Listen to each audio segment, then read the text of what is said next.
this International Day for Biological Diversity, we are joined by a very special person who needs no introduction. Mr. Dilhan Fernando is the CEO of Dilmah, and he's also the chairman of the board of directors of Biodiversity Sri Lanka. So hi Dilhan, how are you? Welcome. Very good to meet you. So we'll jump straight to the questions. Brilliant. What is biodiversity? You know, it's a richness of life around us. When you consider the importance of biodiversity to our lives or its relevance, it is the aesthetic value of greenery that you see. It has a huge subliminal psychological impact on peace and calm. But beyond the aesthetic is a simple functional value, because it is biological diversity that not only gives us the richness of life, but also fuels the ecosystem services, from the clean water to clean air. It is essentially the fabric that supports us aesthetically, functionally, in literally every way. And for us, having involvement in a tea business, it is particularly so because it is biodiversity that fuels the terroir in fine wine, in fine teas, and so on. Okay. So daily we are hearing news of a lot of species going extinct. What are these numbers? How many and why is this happening? The numbers are horrific.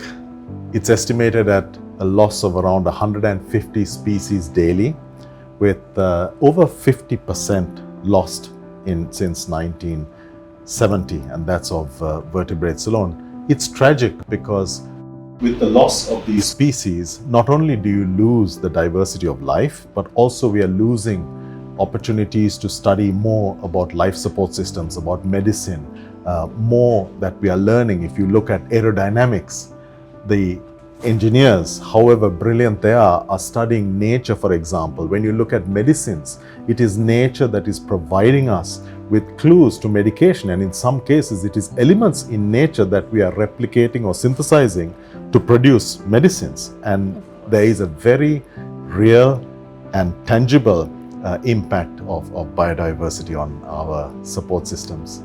So if you can break it down for us, why are these species disappearing?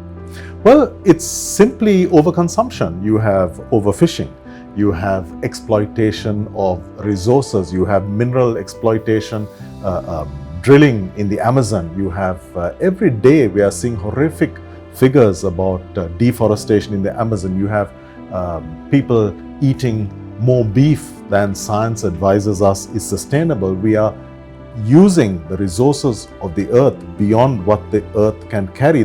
Everything has a certain sustainable level, and that sustainable level is defined as the point at which all species can coexist. And I think it is coexistence that should be the key, because we need to respect not only the functional benefit of biodiversity for us, but also the fact that in coexisting, we are ensuring our survival. So biodiversity is critical to this, but that equilibrium point is what we have passed.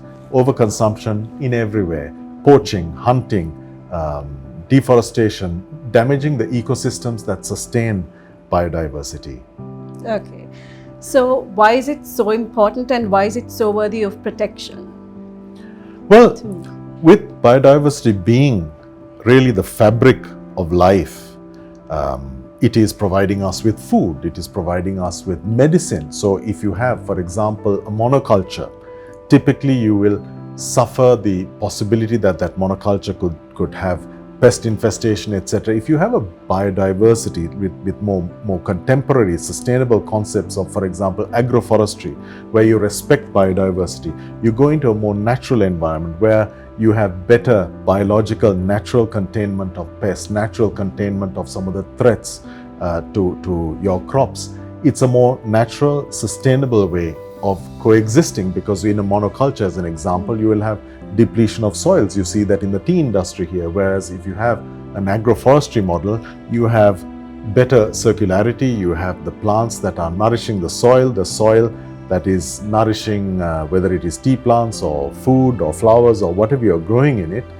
It is a more sustainable and viable way, because ultimately we want to leave the earth in a better condition, or at least as good a condition as we find it for the next generation. And that sustainability and biodiversity are key to that. What is being done to preserve biodiversity and its hotspots? Well, there is the Convention on Biological Diversity, which brings 196 member countries together in identifying specific areas, whether it is marine or terrestrial.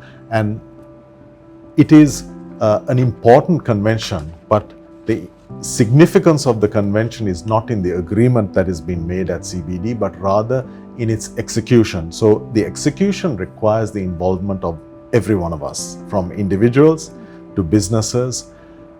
The definition and the information is out there. Every week we see IPCC reports, we see different UN reports that tell us about accelerated deforestation in the Amazon, accelerated poaching, overfishing, different cataclysmic situations. We also see flooding in Australia, we see fires in the northern parts of Russia, we see unnatural things happening. So you have here the problem in the latter part and the solution in the former. So hoping that people will frame the problem and the fear of what we are seeing happening around us in what is most practical as its solution in the CBD, that is our hope for the future.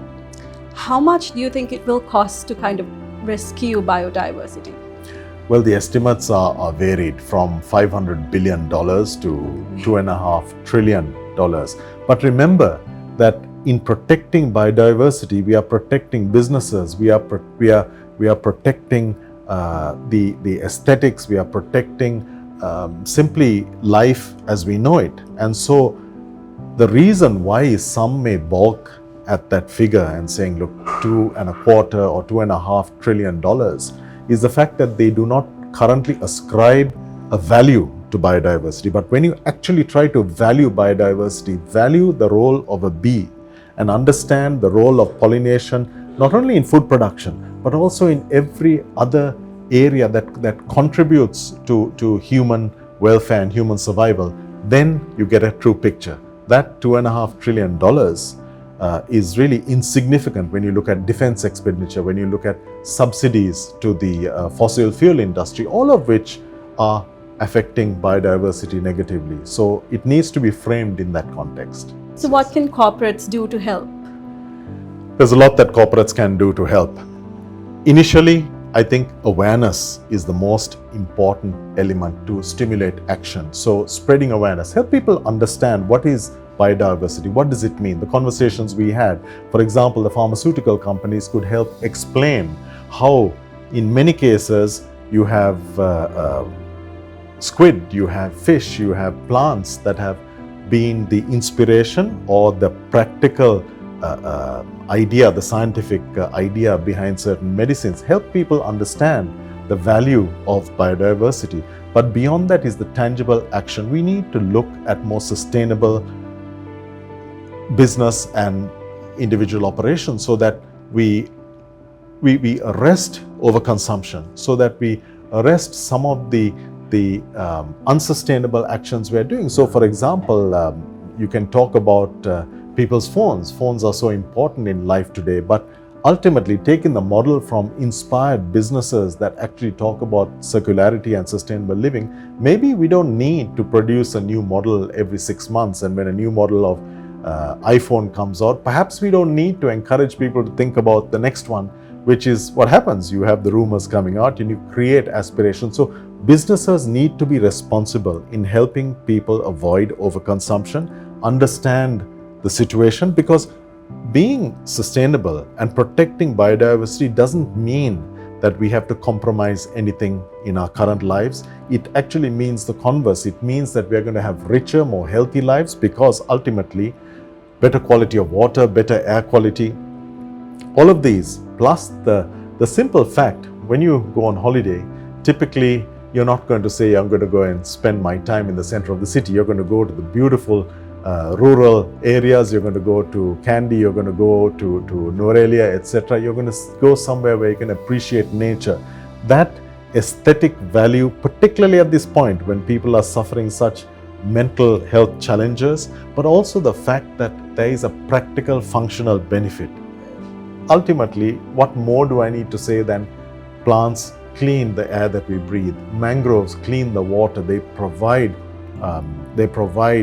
fish, they nurture ecosystems for prawns, and in doing so they nurture the economic benefit for the local communities.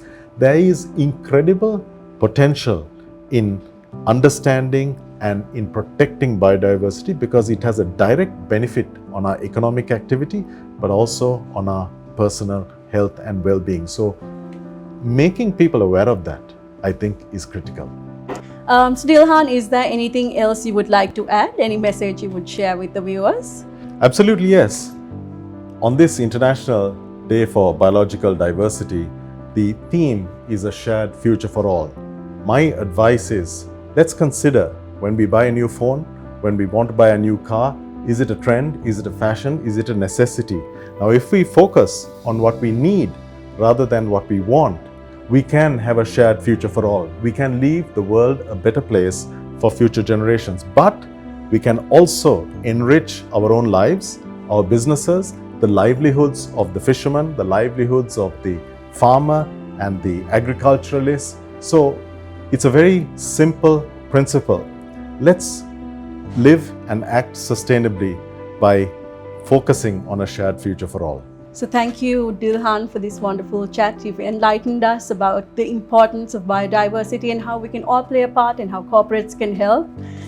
So I hope you were all able to learn something from this and know that we can all play a part, even in our small ways, to help biodiversity.